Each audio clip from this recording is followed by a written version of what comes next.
తాకట్లో ఉన్న బంగారాన్ని విడిపించలేక వడ్డీల మీద వడ్డీలు కడుతూ ఇబ్బంది పడుతున్నారా? అయితే ఇప్పుడే సంప్రదించండి శివ గోల్డ్ కంపెనీ. మీ నమ్మకానికి మా హామీ శివ గోల్డ్ కంపెనీ. చేనేత కుటుంబాలకు ఆర్థికంగా అండగా నిలిచేందుకు నేతన్నల సేవలో పథకాన్ని అమలు చేసేందుకు ప్రభుత్వం సిద్ధమవుతోంది. కుటుంబానికి ఏడాదికి 25,000 చొప్పున ఆర్థిక సాయం అందించనుంది.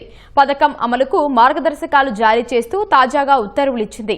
ఈ నెల 7న ఈ పథకానికి సీఎం చంద్రబాబు శ్రీకారం చుట్టనున్నారు. రేపు సాయంత్రం వరకు దరఖాస్తు చేసుకునే అవకాశం ఉంది. నేతన్న సేవలో పథకానికి రాష్ట్ర వ్యాప్తంగా 52,000కు పైగా అర్హులు ఉన్నట్లు ప్రభుత్వం గుర్తించింది. ప్రతి కుటుంబానికి ఏడాదికి 25,000 చొప్పున ఆర్థిక సాయం అందించనున్నట్లు ప్రకటించింది. చేనేత కార్మికుల వయస్సు, వారి వద్ద ఉన్న మగ్గాల సంఖ్యతో సంబంధం లేకుండా అర్హులైన ప్రతి కుటుంబానికి ఈ పథకాన్ని అందించనున్నట్లు చెప్పింది. చేనేత కార్మికులు పవర్లూమ్ రంగంతో పోటీపడి మెరుగైన ఆదాయాన్ని సంపాదించేందుకు ఈ పథకాన్ని అమలు చేయనున్నట్లు వెల్లడించింది.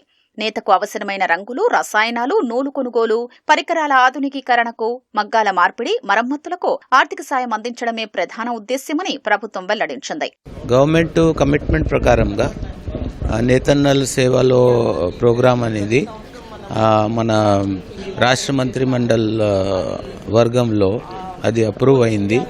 ఇప్పుడు దాకా ఒక 52,000 ఫ్యామిలీస్ని మనం ఈ ప్రోగ్రాంలో కవర్ చేస్తాం. ప్రతి ఫ్యామిలీకి లూమ్ 1 ఉన్నా 2, 3 ఉన్నా కూడా ఒక్క ఫ్యామిలీకి ఒకే ముష్టు పర్ ఇయర్ 25,000 రూపీస్ ఇవ్వడం జరుగుతుంది. కూటమి ప్రభుత్వం వచ్చాక చేనేతల సంక్షేమానికి వడివడిగా అడుగులు పడుతున్నాయి. నేతన్నల పింఛన్ మొత్తాన్ని 3,000 నుంచి 4,000కు పెంచారు. నేతన్నల మగ్గాలకు ఉచిత విద్యుత్ అందిస్తున్నారు. తాజాగా వారికి ఆర్థికంగా భరోసా కల్పించే లక్ష్యంతో ఒక్కో కుటుంబానికి 25,000 చొప్పున నేతన్నల సేవలో పథకాన్ని అందించనున్నారు.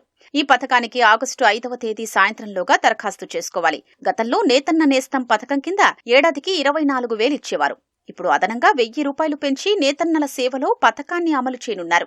మన చేనేతలు అంటే మన ప్రస్తుతం గవర్నమెంట్లో ఎంత డెవలప్మెంట్ చేస్తున్నామో, మనం వచ్చిన వెంటనే పెన్షన్ 3,000 నుంచి 4,000 చేశాము.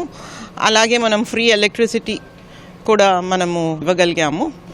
ఇప్పుడు కొత్తగా నేతన్నల సేవలో అని ఒక మంచి కార్యక్రమం. వాళ్ళకి ఇది తప్ప వేరే ఆర్ట్ తెలీదు, బయటకెళ్ళి బ్రతకడానికి ఇంకో ఆస్కారం కూడా లేదు.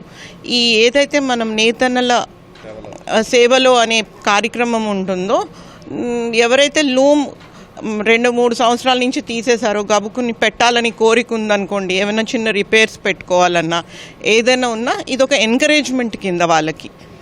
So it is going to be a very successful and happy programme. జాతీయ చేనేత దినోత్సవాన్ని పురస్కరించుకుని ఈ నెల 7న చీరాలలో ముఖ్యమంత్రి చంద్రబాబు నేతన్నల సేవలో పథకాన్ని ప్రారంభించనున్నారు.